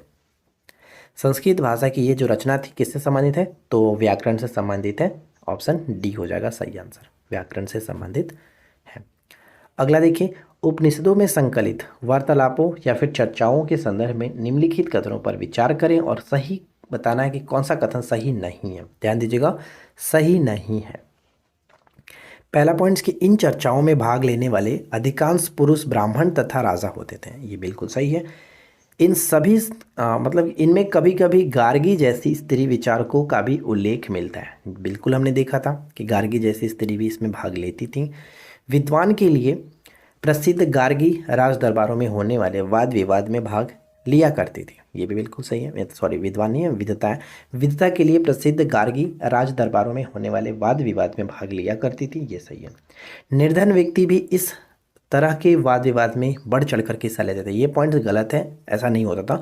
निर्धन जो लोग थे इसमें शामिल नहीं होते थे, तो ये पॉइंट हमारा गलत होता है, इसलिए डी को टिक करके आगे बढ़ेंगे। अगला प्रश्न है कि महात्मा बुद्ध ने अपना पहला उपदेश कहाँ पर दिया था? तो बताने की ज़रूरत नहीं है, सही आंसर आप सभी को पता है। चलिए इसके बाद अगला प्रश्न है कि निम्नलिखित कथनों में से कौन सा कथन सही नहीं है? ध्यान दीजिएगा, सही नहीं है। जैन धर्म का समर्थन मुख्यतः व्यापारियों के द्वारा किया गया था, बिल्कुल सही। किसानों के लिए जैन धर्म के नियमों का पालन अत्यंत कठिन था, क्योंकि फसल की रक्षा के लिए उन्हें कीड़े मकोड़े को मारना पड़ता था। जबकि महावीर ने क्या कहा था? महावीर ने कहा था कि सभी को अपने जीवन जीने का अधिकार है, जीवन किसी का जीवन के साथ मतलब किसी के जीवन को नष्ट नहीं करना चाहिए। तो यहाँ पे थोड़ा सा किसानों को प्रॉब्लम होती थी, तो ये पॉइंट बिल्कुल सही है। बाद की सदियों में उत्तर भारत के साथ साथ जैन धर्म का विस्तार जो है गुजरात, तमिलनाडु, कर्नाटक में भी हुआ था। तो यहाँ पे कह सकते हैं कि कोई भी गलत नहीं है, सभी के सभी कथन सही है, इसलिए डी को टिक करके आगे बढ़ेंगे। राइट, चलिए इसके बाद अगला है कि प्रसिद्ध कार्ले की प्राचीन गुफा कहाँ स्थित है? प्रसिद्ध कार्ले की प्राचीन गुफा कहाँ स्थित है? तो इस प्रश्न का राइट आंसर मैं नहीं बताने वाला हूँ, आप बताइए कमेंट करके कि 18 का सही आंसर क्या होगा। 18 का आंसर क्या होगा आप कमेंट करके बताइएगा, ठीक है। चलिए इसके बाद नेक्स्ट वन है कि निम्नलिखित में से कौन सा मिलान गलत है? कौन सा मिलान यहाँ पे गलत है? तो देखिए, सांख्य दर्शन कपिल मुनि बिल्कुल सही है, पूर्व मीमांसा जैमिनी बिल्कुल सही है, न्याय दर्शन गौतम ये भी सही है, लेकिन वैशेषिक दर्शन पतंजलि यहाँ पे गलत है। क्यों? क्योंकि वैशेषिक दर्शन यहाँ पे ऋषि कणाद होना चाहिए और पतंजलि का संबंध योग से होता है। तो ऑप्शन डी को टिक करेंगे, ये पॉइंट आपका गलत है, ठीक है, गलत है। आगे देखते हैं। अगला है कि निम्नलिखित कथनों पर विचार करें और सही कथन को चुनें। निम्नलिखित कथनों पर विचार करें और सही कथन को चुनें। उपनिषद जो है उत्तर वैदिक ग्रंथों का हिस्सा है, बिल्कुल करेक्ट। उपनिषद का शाब्दिक अर्थ होता है गुरु के समीप बैठना, ये भी सही, यानी कि दोनों के दोनों कथन सही है, इसलिए ऑप्शन हम सी को टिक करेंगे, सी करेक्ट होगा। अगला देखिए, स्वरों तथा व्यंजनों को एक विशेष क्रम में रख करके उनके आधार पर सूत्रों की रचना कीजिए। रचना निम्नलिखित में से किसने की थी? यानी कि स्वरों तथा व्यंजनों को एक विशेष क्रम में रखकर उनके आधार पर सूत्रों की रचना किसने की थी? तो जब हमने संस्कृत या व्याकरण के बारे में ऊपर में हमने देख रहा था, तो वहाँ पे पाणिनि के बारे में पढ़े थे, तो पाणिनि नहीं किया था, ऑप्शन बी होगा। इसके बाद अगला है कि संघ में रहने वाले बौद्ध भिक्षुओं के लिए बनाए गए नियम किस ग्रंथ में मिलते हैं? संघ में रहने वाले बौद्ध भिक्षुओं के लिए बनाए गए नियम किस ग्रंथ में मिलते हैं? सही आंसर क्या बनेगा? राइट आंसर हो जाएगा option A, Vinaya Pitaka. Vinaya Pitaka option हम ए को टिक करेंगे। सबसे पहला प्रश्न है कि निम्नलिखित कथनों पर विचार करें और सही कथन को चुनें। तो ध्यान से क्वेश्चंस को पढ़िए और गेस करिए कि सही आंसर क्या होगा। पहला पॉइंट है कि मेगास्थनी चंद्रगुप्त के दरबार में आया था, क्या ये सही है? तो बिल्कुल सही है कि मेगास्थनी चंद्रगुप्त मौर्य के दरबार में आया हुआ था और ये पश्चिम एशिया के यूनानी राजा सेल्यूकस निकेटर का राजदूत था, जो कि बिल्कुल सही है। तो यहाँ पे हम करेक्ट आंसर ऑप्शन सी को टिक करेंगे, एक और दो दोनों सही है। क्वेश्चन नंबर सेकेंड है कि वह पहले शासक कौन थे जिन्होंने अभिलेख द्वारा जनता तक संदेश पहुंचाने की कोशिश की? वह पहले शासक कौन थे जिन्होंने अभिलेख द्वारा जनता तक अपने संदेश पहुंचाने की कोशिश की? तो वो कोई और नहीं, वो सम्राट अशोक थे। सम्राट अशोक, ऑप्शन ए हो जाएगा सही आंसर। क्वेश्चन नंबर थर्ड देखिए, अपने एक अभिलेख में अशोक ने राजा बनने के कितने वर्ष बाद मैंने कलिंग विजय की, इसका वर्णन किया है? अपने एक अभिलेख में अशोक ने राजा बनने के कितने वर्ष बाद मैंने कलिंग विजय की, इसका वर्णन किया? तो इन्होंने बताया कि 8 वर्ष के बाद, हमने देखा था ना कि 8 साल के बाद कलिंग विजय पर वर्णन किया था। जल्दी से कमेंट करके बताइए कि कलिंग विजय कब हुआ था, कलिंग पर आक्रमण इन्होंने कब किया, वो डेट क्या था। अगला है कि उत्कृष्ट पॉलिश वाले पत्थर जो बिहार के रामपुरवा से प्राप्त हुए एक मौर्यकालीन स्तंभ का हिस्सा है, वर्तमान में इसे कहाँ रखा गया? हमने ऊपर में देखा था, कहाँ रखा गया? जल्दी से कमेंट करके बताइए। तो इस प्रश्न का सही आंसर हो जाएगा हमारा ऑप्शन सी। अगर आपने ऑप्शन सी है को टिक किया तो बिल्कुल सही आंसर है, राष्ट्रपति भवन में रखा गया। राइट, नेक्स्ट वन देखिए कि अशोक ने धम्म के विचारों को प्रसारित करने के लिए निम्न में से किस देश में अपने राजदूत नहीं भेजे थे? ध्यान दीजिएगा, नहीं भेजे थे। कहाँ पर नहीं भेजे थे? तो सीरिया में भेजा गया था, मिस्र में भेजा गया था, ग्रीस में भेजा गया था, श्रीलंका में भेजा गया था, लेकिन अफगानिस्तान का हमने कोई जिक्र नहीं किया था। तो यहाँ पे केवल 4 जो होगा इसमें नहीं भेजा गया था, इसलिए ऑप्शन डी को टिक करके आगे बढ़ सकते हैं। राइट, अगला प्रश्न, मौर्य साम्राज्य की स्थापना किसने की थी? मौर्य साम्राज्य की स्थापना किसने की थी? तो ध्यान दीजिएगा, मौर्य साम्राज्य की स्थापना की गई थी किसके द्वारा? तो यहाँ पे करेक्ट आंसर चंद्रगुप्त मौर्य के द्वारा। चंद्रगुप्त मौर्य ने मौर्य साम्राज्य की स्थापना की, ऑप्शन बी होगा। नेक्स्ट वन की साम्राज्य का स्थापना में चंद्रगुप्त मौर्य की सहायता किसने की थी? साम्राज्य की स्थापना में चंद्रगुप्त मौर्य की सहायता किसने की थी? तो इनकी सहायता चाणक्य या फिर कौटिल्य ने किया था, इसलिए ऑप्शन ए बिल्कुल सही आंसर बनेगा। अगला प्रश्न है कि जब एक ही परिवार के सदस्य एक के बाद एक शासन बनते हैं तो फिर उस परिवार को अक्सर कहा जाता है? तो उसे हमने क्या कहा था? राजवंश या फिर वंश कहते थे। तो राजवंश यहाँ पे करेक्ट आंसर, ऑप्शन ए। साम्राज्य राज्यों से कैसे भिन्न है? साम्राज्य राज्यों से कैसे भिन्न होता है? यहाँ पे देखिए, कह सकते हैं कि साम्राज्य होता है जो राज्यों से बड़े होते हैं। साम्राज्यों को बड़ी सेनाओं द्वारा संरक्षित करने की आवश्यकता होती है। साम्राज्य को बड़ी संख्या में अधिकारियों की आवश्यकता होती है जो कर एकत्रित करते हैं। यहाँ पे तीनों के तीनों पॉइंट्स बिल्कुल सही है, इसलिए राइट आंसर हो जाएगा ये सभी। इन सभी कारणों की वजह से कह सकते हैं कि साम्राज्य होता है वो जो राज्य से बड़ा होता है, राज्य से भिन्न होता है। ठीक है, नेक्स्ट पॉइंट, कौटिल्य अथवा चाणक्य द्वारा लिखित पुस्तक कौन से थे? कौटिल्य अथवा चाणक्य द्वारा लिखित पुस्तक का नाम क्या है? तो इस पुस्तक का नाम है क्या कहते हैं? अर्थशास्त्र। अर्थशास्त्र किसके द्वारा लिखा गया? कौटिल्य या फिर चाणक्य के द्वारा लिखा गया। सम्राट अशोक का शेरों वाला विशाल स्तंभ स्थित है। सम्राट अशोक का शेरों वाला विशाल स्तंभ कहाँ स्थित है?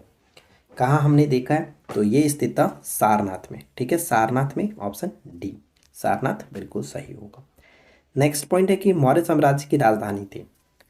मौर्य साम्राज्य की राजधानी थे कहाँ पर?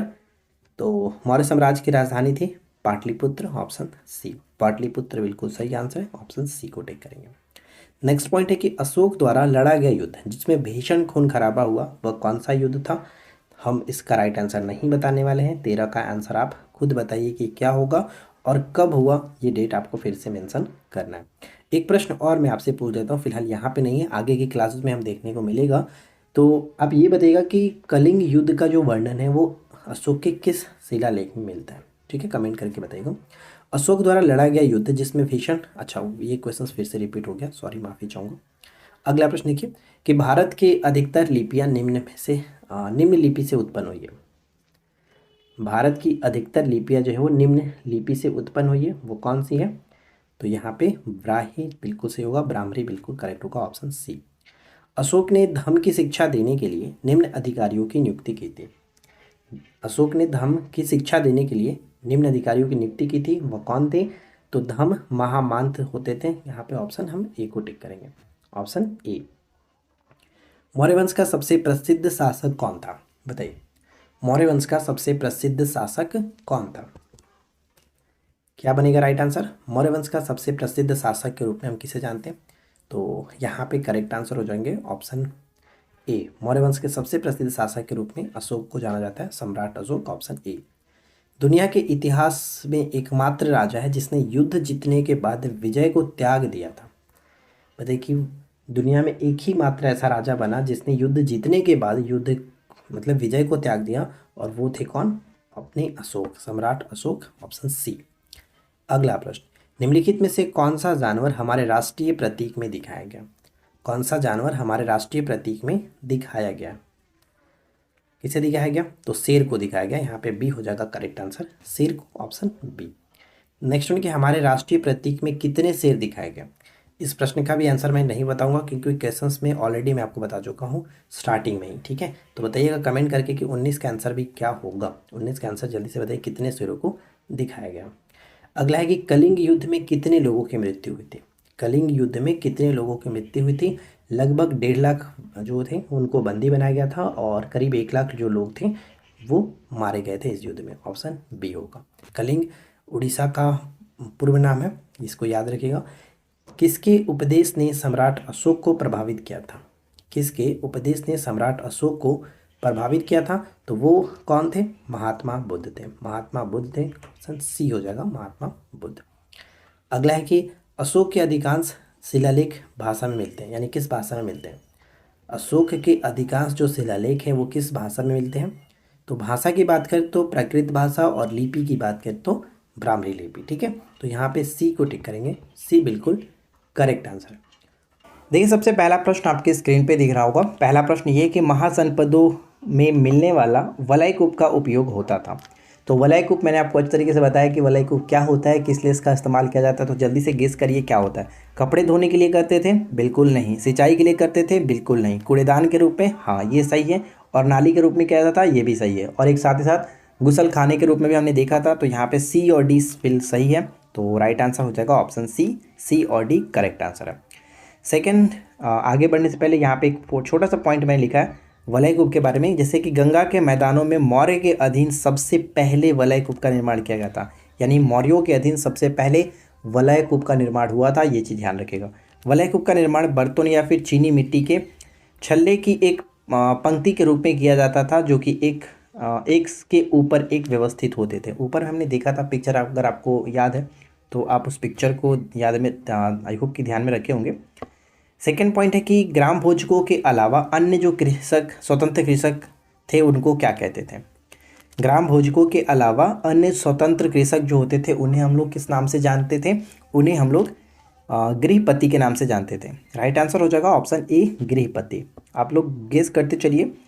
इसके बाद क्वेश्चन थर्ड है कि निम्न में से बोरीगाजा से निर्यात होने वाली वस्तुएं कौन सी थी। बोरीगाजा से निर्यात होने वाली वस्तुएं कौन सी थी? तो यहाँ पे ध्यान रहिएगा, गोमेद थे, हाथी के दांत और रेशम और इत्र भी थे। तो सही आंसर सभी के सभी हो जाएगा। Right answer will be option C को टिक करेंगे, 1 2 3। ठीक है, क्वेश्चन नंबर 4, आहत सिक्के करीब कितने साल तक प्रचलन में थे, यानी कि कितने साल तक चले थे आहत सिक्के। तो आहत सिक्कों के बारे में हमने अच्छी तरीके से पढ़ लिया कि इनका कोई फिक्स आकार नहीं होता था, आयताकार भी होते थे, कभी वर्गाकार, कभी गोलाकार भी होते थे, और इन पर कुछ लिखा नहीं होता था, उस पर आहत के साथ चित्र बने होते थे, और ये 500 साल तक चले थे। यानी सही आंसर ऑप्शन ए को टिक करेंगे, 500 साल तक। राइट। क्वेश्चन नंबर 5 है कि मथुरा के अभिलेखों में किन का उल्लेख मिलता है। मथुरा के अभिलेखों में किन का उल्लेख मिलता है। तो अगर हम ध्यान से देखते हैं तो सुनारों का, बुनकरों और लोहारों का, टोकरी और माला बनाने वालों का, यानी उपरोक्त सभी यहाँ पे बिल्कुल सही आंसर है। राइट आंसर हम डी को टिक करेंगे। चलिए इसके बाद है, अच्छा आगे बढ़ने से पहले आप लोग नीचे कमेंट करके बताइए कि जो मथुरा था वो किसका कह सकते हैं कि दूसरी राजधानी थी। जल्दी से कमेंट करके बताइए। तो इसके बाद नेक्स्ट क्वेश्चन है कि शिल्पकार, ध्यान दीजिएगा, शिल्पकार और व्यापारी के संघ क्या कहलाते थे। शिल्पकार और व्यापारी के जो संघ होते थे उनको हम लोग किस नाम से जानते थे। उसे हम लोग श्रेणी के नाम से जानते थे। शिल्पकार और व्यापारी के जो संघ होते थे उसे हम लोग श्रेणी के नाम से जानते थे, यानी सही आंसर हो जाएगा ऑप्शन ए। क्वेश्चन नंबर 7 है कि भारतीय उपमहाद्वीप में लोहे का प्रयोग लगभग कितने वर्ष पूर्व हुआ था। भारतीय उपमहाद्वीप में लोहे का प्रयोग लगभग कितने वर्ष पूर्व हुआ था, क्या बनेगा राइट आंसर। तो इस प्रश्न का राइट आंसर हम गेस करेंगे, जो कि ऑप्शन हम बी को टिक करेंगे। यहाँ पे सही आंसर होगा 3000 वर्ष पूर्व, 3000 साल पहले, ऑप्शन बी। अगला प्रश्न है कि तमिल क्षेत्र में बड़े भूवासियों को क्या कहा जाता था। तमिल क्षेत्र में बड़े भूवासियों को किस नाम से जाना गया। तो हमने देखा था कि तमिल क्षेत्र में बड़े भूवासियों को हम लोग किस नाम से जानते थे। इन्हें हम लोग जो कि वेल्ला के नाम से जानते थे। वेल्ला, ऑप्शन सी हो जाएगा, वेल्ला। राइट, ऑप्शन हम सी को टिक करके आगे बढ़ेंगे। अगला प्रश्न, तमिल क्षेत्र में भूमिहीन जो दास होते थे, भूमिहीन मजदूर दास होते थे, उन्हें हम किस नाम से जानते थे। भूमिहीन मजदूर दास को किस नाम से जाना गया। तो इसे देखिए 2 नामों से जाना गया। पहला तो यहाँ पे हम कह सकते हैं अधिमई दिख रहा है, तो ऑप्शन डी हो जाएगा अधिमई। लेकिन एक और नाम हमने देखा था, उसे हम लोग कैडेसियार के नाम से जानते थे। ठीक है, कैडेसियार के नाम से हमने देखा था। तो ये भी आपको याद रखना है, कैडेसियार के नाम से जानते थे, ऑप्शन डी। चलिए इसके बाद हम अगला प्रश्न देखते हैं कि भारत के उत्तरी क्षेत्र गाँव का प्रधान क्या कहलाता था। भारत के उत्तरी क्षेत्र गांव का जो प्रधान होता था उसे हम लोग किस नाम से जानते थे। तो right answer will be option C, ग्राम भोजक के रूप में जानते थे, ग्राम भोजक, ऑप्शन सी हो जाएगा। अगला प्रश्न देखिए कि तमिल का प्राचीनतम कृति जो है वो क्या कहलाती है। तमिल का प्राचीनतम कृति क्या कहलाती है। तो इसे हम लोग किस नाम से जानते हैं, संगम साहित्य के नाम से जानते हैं, संगम साहित्य। राइट आंसर हो जाएगा ऑप्शन ए, संगम साहित्य। आगे देखिए, अगला है कि महापाषाण काल में उत्तर भारत में कपड़ा उत्पादन का मुख्य केंद्र क्या था। महापाषाण काल में उत्तर भारत में कपड़ा उत्पादन का महत्वपूर्ण केंद्र क्या था? तो कपड़ा उत्पादन का महत्वपूर्ण केंद्र के रूप में उत्तर भारत में हम किसे जानते थे? वाराणसी को जानते थे। राइट आंसर हो जाएगा ऑप्शन सी, वाराणसी। जबकि दक्षिण भारत में क्या था? अगला प्रश्न आपका यही है कि दक्षिण भारत में कपड़ा उत्पादन का मुख्य केंद्र क्या था? तो हमने मदुरै को देख लिया, यानी सही आंसर हो जाएगा option A, Madurai. Next one है कि सबसे पुराने सिक्के को क्या देखा जा सकता है? सबसे पुराने सिक्के को हम लोग इसमें से किस रूप में देख सकते हैं? तो यहाँ पे हम गेस कर सकते हैं, सही आंसर क्या बनेगा? आहत सिक्के। राइट, आहत सिक्के। ऑप्शन हम ए को टिक करेंगे, आहत सिक्के। चलिए फ्रेंड्स, अगला प्रश्न देखिए, कुषाणों की दूसरी राजधानी कौन सी थी? तो इस प्रश्न का तो राइट आंसर आपको गेस करना ही था, तो आप लोग गेस कर लीजिएगा सही आंसर क्या बनेगा। तो ऑलरेडी आपने गेस कर लिया तो बहुत अच्छी बात है, मथुरा यहाँ पे सही आंसर है, ऑप्शन सी। कुषाणों की दूसरी राजधानी मथुरा थी।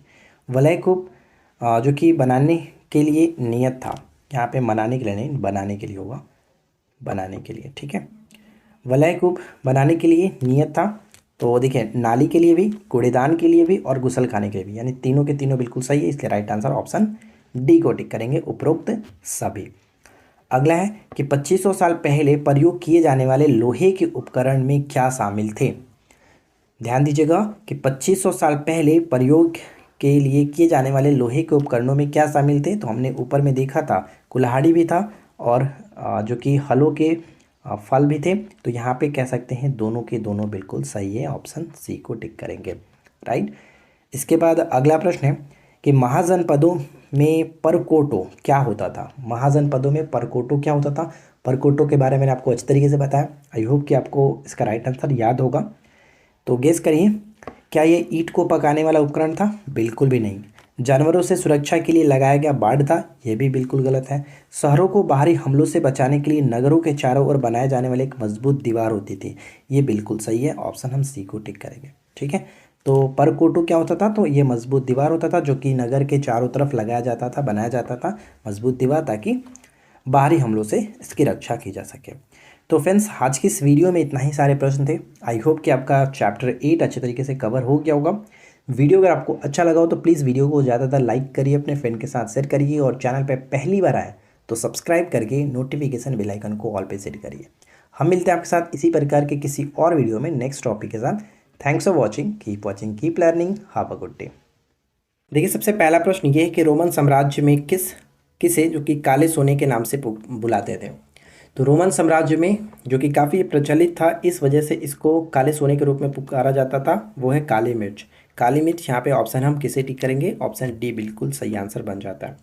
क्वेश्चन नंबर सेकंड है कि पुहार या फिर कावेरी पत्तनम निम्नलिखित में से किसका एक पतन था? पतन मतलब कि बंदरगाह था, बताइए किसका था? कावेरी पत्तनम या फिर पुहार नामक जो बंदरगाह था वो किसका था? तो ये चोल का था, ठीक है। चोल यहाँ पे बिल्कुल सही आंसर हो जाएगा, ऑप्शन हम ए को टिक करेंगे, चोल। आगे की तरफ बढ़ते हैं। क्वेश्चन नंबर थर्ड देखिए, निम्नलिखित में से किस शासक को दक्षिणापथ के स्वामी कहा जाता है? किस शासक को, किन शासकों को दक्षिणापथ के स्वामी के नाम से जाना गया? दक्षिणापथ के स्वामी के रूप में किसको जानते हैं? सतवाहन को। सतवाहन, अगर आपने ऑप्शन डी को टिक किया है तो बिल्कुल सही आंसर है, ऑप्शन डी। अगला प्रश्न है कि निम्नलिखित कथनों पर विचार करें और सही कथन को चुनें। ध्यान से क्वेश्चंस को अटेम्प्ट करिए। पहला पॉइंट से कि मूवेंदार परिवारों के लगभग 200 वर्षों के बाद पश्चिमी भारत में सातवां नामक राजवंश का प्रभाव पड़ा था। तो देखिए, यहाँ पे सातवां मतलब कि सातवाहन की बात कीजिए, थोड़ा सा ये मिसप्रिंट है। सातवाहन राजवंश का प्रभाव 200 वर्षों के बाद। मोमेंदार का मतलब क्या है? मोमेंदार अभी जस्ट मैंने आपको बताया था कि जो चोल, चेर और पांडे, इनके बाद 200 वर्षों के बाद करीब पश्चिमी भारत में सातवाहन नामक राजवंश का प्रभाव पड़ा, ये बिल्कुल सही है। सातवाहनों का सबसे प्रमुख और शक्तिशाली राजा कौन हुआ? गौतमी पुत्र जो कि श्री सतकर्णी, गौतमी पुत्र श्री सतकर्णी हुआ था, ये बिल्कुल सही है।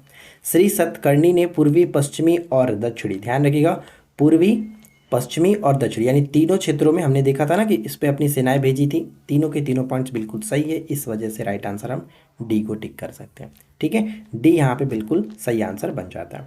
क्वेश्चन नंबर 5 देखिए कि मूवेंदार में निम्नलिखित शासक यानी कि निम्न शासक परिवार का मुखिया शामिल नहीं था। मूवेंदार के अंतर्गत कौन नहीं आता था? तो हमने देख लिया कि मूवेंदार के अंतर्गत चोल, चेर, पांडे आते, लेकिन वकाटक यहाँ पे नहीं आएगा, इस वजह से हम राइट आंसर डी को टिक करके आगे बढ़ेंगे। डी यहाँ पे गलत है, ठीक है फ्रेंड्स। चलिए इसके बाद अगला देखिए कि चीनी शासकों ने रेशम के उपहार किसे भेजे थे? चीनी शासकों ने रेशम के उपहार किसे भेजे थे? तो यहाँ पे हम कह सकते हैं कि ईरान के शासकों को भेजा करते थे। यहाँ पे सही आंसर हो जाएगा ऑप्शन ए, ईरान के शासकों को भेजा करते थे। राइट। इसके बाद नेक्स्ट वन देखिए कि पांड्यों की राजधानी थी। पांड्यों की राजधानी कहाँ पर थी? तो इस प्रश्न का देखिए राइट आंसर फिलहाल मैं नहीं बताने वाला हूँ, आप लोग कमेंट करके बताइएगा कि 7 का आंसर क्या होगा। पांड्यों की राजधानी क्या है? बिल्कुल आसान सा क्वेश्चन है, आप लोग कमेंट करके बताएंगे। भारत आने वाले चीनी यात्री कौन थे? भारत आने वाला चीनी यात्री हम यहाँ पे देखे थे कौन कौन? तो फाहियान भी था, इत्सिंग भी था और स्वेंग सतांग भी था। स्वेंग सतांग, यहाँ पे ऑप्शन डी को टिक करेंगे। उपरोक्त सभी के सभी बिल्कुल सही है। राइट। अगला है कि कुषाणों के समय बौद्ध धर्म की किस नई शाखा का विकास हुआ था? कुषाणों के समय में बौद्ध धर्म की किस नई शाखा का विकास हुआ था? क्या होगा सही आंसर? तो ये विकास हुआ था महायान का। मैंने आपको बताया था कि महायान बिल्कुल सही आंसर होगा, इसलिए यहाँ पे सी को टिक करेंगे, महायान शाखा का। राइट। अगला है कि ईसा मसीह के उपदेश लिखे हैं। ईसा मसीह के उपदेश किस में लिखा गया? ईसा मसीह का जन्म कहाँ पर हुआ था? बैथलेहम में हुआ था। और देखिए ध्यान रखिएगा, ईसा मसीह के उपदेश जो है वो बाइबल में मिलता है, बाइबल में, इसलिए हम बी को टिक करेंगे, बाइबल में। राइट। अगला प्रश्न, किसी देवी या देवता के प्रति लगाव को क्या कहते हैं? बहुत ही सिंपल सा क्वेश्चन है। किसी देवी देवता के प्रति लगाव को हम लोग भक्ति के रूप में जानते हैं। भक्ति, ऑप्शन बी हो जाएगा सही आंसर। ठीक है, आगे देखिए। उपमहाद्वीप के दक्षिणी तटीय प्रदेश में निम्न नदी का मैदान जो इलाका है सबसे उपजाऊ माना गया, क्या बनेगा? उपमहाद्वीप के दक्षिण तटीय प्रदेश में निम्न नदी का मैदान जो इलाका है, मैदानी इलाका, सबसे अधिक उपजाऊ माना गया कौन? तो हमने क्या देखा था? हमने देखा था कावेरी नदी के बारे में। कावेरी नदी जो कि सबसे ज़्यादा उपजाऊ मानी गई थी, ऑप्शन सी हो जाएगा। रेशम बनाने की तकनीक का आविष्कार सबसे पहले कहाँ पर किया गया? तो राइट आंसर आप गेस करिए, 13 का क्या होगा कमेंट करके बताइएगा। 13 का सही आंसर क्या होगा कमेंट करेंगे। अगला प्रश्न है, भारतीय उपमहाद्वीप के दक्षिणी भाग में बड़े तटीय प्रदेशों के मैदानी इलाकों में सबसे अधिक उपजाऊ मैदान किस नदी का था? तो अभी जस्ट हमने बात कर लिया था कावेरी, यहाँ पे सही आंसर हो जाएगा, जो कि क्वेश्चन थोड़ा सा रिपीट है। अगला है कि कनिष्क बताइए कि सबसे प्रसिद्ध शासक था। कनिष्क जो था वो किस वंश का सबसे, या फिर किस राजवंश का सबसे प्रसिद्ध जो कि शासक था? तो कुषाण यहाँ पे बिल्कुल सही आंसर होगा, ऑप्शन सी, कुषाणों का सबसे अधिक प्रसिद्ध शासक था। सबसे पहले सोने के सिक्के भी कुषाण ने ही जारी किए थे, इसको याद रखेंगे। बुद्ध चरित्र किसने लिखा है? बुद्ध चरित्र को किसने लिखा है? तो बुद्ध चरित्र को अश्व घोष ने लिखा है, अश्व घोष ने लिखा है। यहाँ पे हमारा डी बिल्कुल सही आंसर बनेगा, D is the right answer. ठीक है, चलिए इसके बाद अगला है कि भारतीय उपमहाद्वीप में सबसे पहले सोने का सिक्का जारी करने वाले राजवंश कौन से थे? सोने के सिक्के जारी करने वाले जो शासक थे वो कौन थे? अभी जस्ट हमने बात किया, वो है कुषाण। कुषाण यहाँ पे सही आंसर होगा, ऑप्शन सी। ठीक है, कुषाण। अगला है, बताइए कि खालिस्तान जो शब्द आपको भरना है इसमें कि क्या होगा, एक तमिल शब्द है जिसका अर्थ होता है 3 प्रमुख, जो 3 शासक परिवारों के मुखिया चोल, चेर और पांडे के लिए उपयोग किया जाता है। तो जल्दी से बताइएगा इस प्रश्न का राइट आंसर क्या होगा। 18 का राइट आंसर क्या बनेगा आप लोग कमेंट कर दीजिएगा, क्योंकि 2-3 बार हम ऑलरेडी देख चुके हैं। अगला है कि दक्षिण पथ के स्वामी के रूप में किसको जाना जाता है? दक्षिण पथ के स्वामी के रूप में किसको जानते हैं? तो मुझे नहीं लगता कि इस प्रश्न का राइट आंसर मुझे देना पड़ेगा। फिलहाल मैं आपको बता दूं फ्रेंड्स कि जो लोग अभी तक हमारे कोर्स में नहीं जुड़े हुए हैं, बिहार एसआई के कोर्स जो कि बहुत ही कम कीमत पर मिल रहा है, नवरात्रि सेल स्टार्ट हुआ है, और साथ ही साथ सिविल कोर्ट और पटना हाई कोर्ट के लिए भी कोर्स स्टार्ट हो चुका है। तो कोर्स में अगर ज्वाइन करना चाहते हैं तो इस वीडियो के डिस्क्रिप्शन में एप्लीकेशंस की लिंक दी गई है, एप्लीकेशंस को डाउनलोड कर लीजिए और जा करके आप वहाँ पे कोर्स को ज्वाइन कर सकते हैं बहुत ही कम कीमत पर। अब तक का सबसे अच्छा डिस्काउंट आपको मिल रहा है, करीब 70% से ज़्यादा भी डिस्काउंट आपको मिल रहा है। और वही बात बीपीएससी की, तो बीपीएससी के लिए भी हमारा कोर्स ऑलरेडी लॉन्च हो चुका है। जो लोग नहीं जुड़े हुए हैं जाकर के ज्वाइन कर सकते हैं, वीडियो के डिस्क्रिप्शन में लिंक है एप्लीकेशंस का। एप्लीकेशंस को इंस्टॉल करिए, लॉगिन करिए, उसके बाद कोर्स सेक्शन में जाकर के अपने पसंद की कोर्स को ज्वाइन कर सकते हैं। रही बात फ्रेंड्स इस सभी पीडीएफ का, तो ये सभी पीडीएफ आपको हम कोर्स में ही दे देते हैं, तो आप वहाँ से रिविजन्स भी कर सकते हैं। तो बस आज के इस वीडियो में इतना ही। उम्मीद करते हैं कि वीडियो आपके लिए हेल्पफुल रही होगी। अच्छा लगा हो तो लाइक एंड शेयर करिएगा। चैनल पे पहली बार आए सब्सक्राइब करके नोटिफिकेशन बेल आइकन को ऑल पे सेट करिए। मिलते हैं नेक्स्ट क्लास में। Thanks for watching. देखिए सबसे पहला प्रश्न क्या कह रहा है? सबसे पहला प्रश्न है कि निम्नलिखित कथनों पर विचार करें और सही कथन को चुनें। तो ध्यान से यहाँ पे देखिए 3 पॉइंट्स दिए गए हैं, तीनों को अच्छे तरीके से पढ़िए और गेस करिए कि सही आंसर क्या होगा। जो भी चीज़ें आपको ऊपर में बताई गई है उन्हीं से एमसीक्यू यहाँ पे रेडी किया गया। तो सबसे पहला है कि समुद्रगुप्त के बारे में हमें इलाहाबाद में अशोक स्तंभ पर खुदे एक लंबे अभिलेख से पता चलता है, जो कि बिल्कुल सही है, कोई दिक्कत नहीं है इसमें, ये बिल्कुल सही है। सेकेंड पॉइंट है कि इसकी रचना समुद्रगुप्त के दरबारी कवि और मंत्री हरिसेन द्वारा एक काव्य के रूप में की गई है, जो कि ये पॉइंट्स भी सही है। तीसरा है कि इस अभिलेख को प्रशस्ति कहते हैं, इस अभिलेख को प्रशस्ति कहते हैं। यहाँ पे तीनों के तीनों पॉइंट्स बिल्कुल सही, इस वजह से राइट आंसर डी हो जाएगा। डी को टिक करके आगे बढ़ेंगे। चलिए, इसके बाद हमारा सेकंड क्वेश्चन है कि समुद्रगुप्त ने आर्यावर्त के कितने शासकों को हरा करके उनके राज्य को अपने साम्राज्य में मिला लिया था? बताइए, बहुत ही सिंपल सा क्वेश्चन से आपको बताया गया ऑलरेडी। क्या होना चाहिए इसका सही आंसर? समुद्रगुप्त ने आर्यावर्त के कितने शासकों को हरा करके उनके राज्य को अपने साम्राज्य में मिला था? तो हमने बात किया था 9 जो कि शासकों को, जबकि दक्षिणापद के 12 शासकों को। तो यहाँ पे फिलहाल सही आंसर क्या हो जाएगा? Option C. Question number third है कि गुप्त वंश का पहला शासक कौन था जिन्होंने महाराजा धीराज जैसी बड़ी उपाधियां धारण की थी? जल्दी से कमेंट करते चलिए। देखिए, क्वेश्चन आपके सामने दिखेगा, आप लोग उसका राइट आंसर गेस करिए कि क्या होगा। तो आप लोग जल्दी से कमेंट कर दीजिए ताकि मुझे पता चले कि हाँ, आप लोग वीडियो को भी इंटरेस्ट के साथ देखते हैं और एमसीक्यू भी आप लगा रहे हैं। तो यहाँ पे देखिए, सबसे पहला यहाँ पे क्वेश्चंस को अटेम्प्ट करने से पहले ध्यान से समझ लीजिएगा कि गुप्त वंश का पहला शासक, यहाँ पे पहला बात की जा रही है। वैसे हमने बात किया था ना कि चंद्रगुप्त ने भी धारण किया था और समुद्रगुप्त ने भी धारण किया था, लेकिन पहला पूछा जा रहा है, इसलिए यहाँ पे चंद्रगुप्त बिल्कुल सही आंसर है। ऑप्शन हम बी को टिक करेंगे। जबकि चंद्रगुप्त द्वितीय ने कौन सी उपाधि धारण की थी? विक्रमादित्य की उपाधि धारण की थी। राइट। अगला प्रश्न, समुद्रगुप्त की माँ का नाम क्या था? समुद्रगुप्त की माँ का नाम क्या था? समुद्रगुप्त को हम क्या जानते हैं? भारत के नेपोलियन के रूप में जाना जाता है। बी एस स्मिथ ने इनको कहा था। और इनकी माँ का नाम कुमारी देवी, जो कि लिच्छवीगढ़ से संबंध रखती थी। यहाँ पे सही answer option C, Kumari Devi. अगला है कि नर्मदा नदी को पार कर की ओर, यानी यहाँ पे लखन नहीं, सॉरी दक्कन होगा, दक्कन की ओर आगे बढ़ने की कोशिश करने के दौरान हर्षवर्धन को निम्नलिखित में से किसने रोका था? हर्षवर्धन को निम्नलिखित में से किसने रोका था? तो ये रोका गया था पुलकेशिन द्वितीय के द्वारा। यहाँ पे सही आंसर हो जाएगा ऑप्शन सी, पुलकेशिन द्वितीय के द्वारा रोका गया था नर्मदा नदी को पार। कभी कभी देखिए, ध्यान रखिएगा कि पूछा था कि कौन सी नदी, तो नर्मदा नदी था ये। निम्नलिखित कथनों पर विचार करें और सही कथन को चुने। निम्नलिखित कथनों पर विचार करें और सही कथन को चुने। देखिए, पहला पॉइंट से कि पल्लवों का राज्य कावेरी नदी के डेल्टा तक फैला था, बिल्कुल सही है। चालुक्यों का जो राज्य था वो कृष्णा और तुंगभद्रा नदियों के बीच स्थित था। तो यहाँ पे हम कह सकते हैं कि दोनों के दोनों पॉइंट्स बिल्कुल सही है। इस वजह से राइट आंसर हमारा बन जाएगा ऑप्शन सी। सी बिल्कुल करेक्ट आंसर। क्वेश्चन नंबर 7 है कि सबसे प्रसिद्ध चालुक्य राजा कौन था? सबसे प्रसिद्ध चालुक्य राजा बताइए कि कौन था? क्या हमने देखा था कि सबसे प्रसिद्ध चालुक्य राजाओं में राजा के अंतर्गत हमने देखा था जो कि पुलकेशिन द्वितीय। ठीक है, पुलकेशिन द्वितीय is the right answer. Option D बन जाएगा करेक्ट। आगे देखते हैं अगला प्रश्न, चालुक्य नरेश पुलकेशिन द्वितीय का दरबारी कवि कौन था? पुलकेशिन द्वितीय का दरबारी कवि कौन था? जल्दी से गेस करिए, राइट आंसर नीचे कमेंट करते चलिए।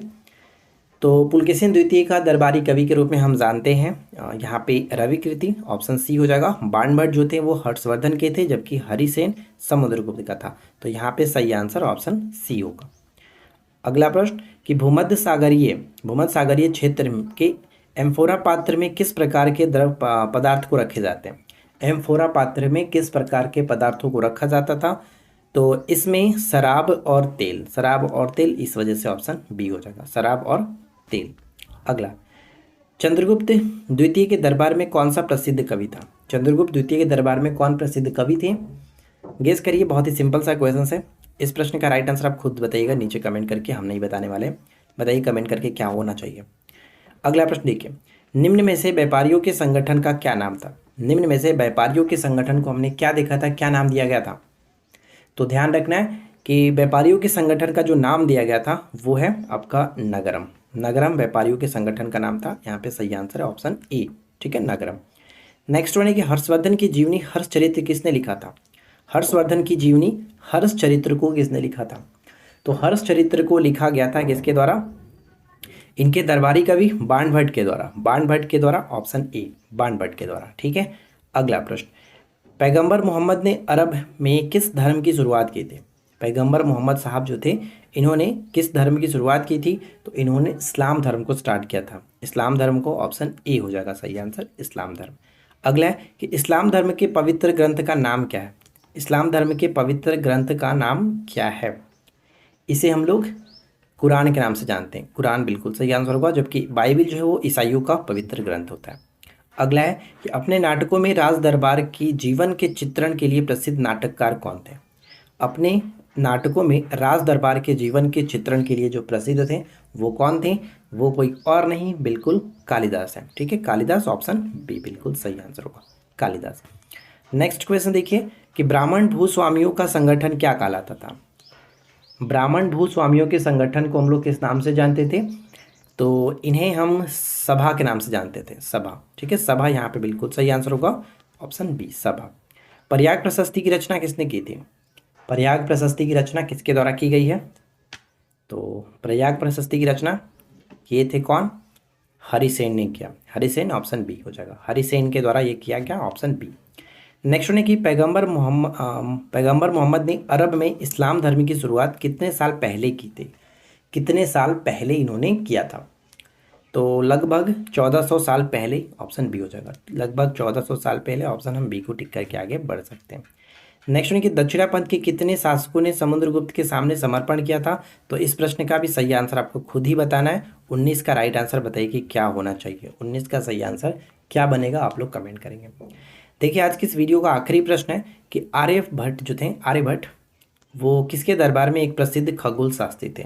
आर्यभट्ट किसके दरबार में एक प्रसिद्ध खगोल शास्त्री थे, गेस कर लीजिए। अंत भला तो सब भला, सही आंसर क्या बन जाएगा, राइट आंसर हो जाएगा ऑप्शन डी, चंद्रगुप्त द्वितीय। ठीक है, चंद्रगुप्त द्वितीय, ऑप्शन डी को टिक करेंगे। इन्हों को विक्रमादित्य के नाम से भी जाना जाता है। सबसे पहला प्रश्न आपकी स्क्रीन पे दिख रहा है। पहला प्रश्न ये है कि स्तूप के चारों ओर बना वृत्ताकार पथ क्या कहलाता है। अभी जस्ट मैंने आपको बताया था कि जो स्तूप होता है उसको हम लोग, उस स्तूप का शाब्दिक अर्थ होता है टीला, और उसके चारों ओर एक वृत्ताकार पथ होता है जिस पर परिक्रमा किया जाता है, तो उससे हम लोग किस नाम से जानते हैं, प्रदक्षिणा पथ के नाम से जानते हैं। यानी सही आंसर हो जाएगा ऑप्शन ई, प्रदक्षिणा पथ।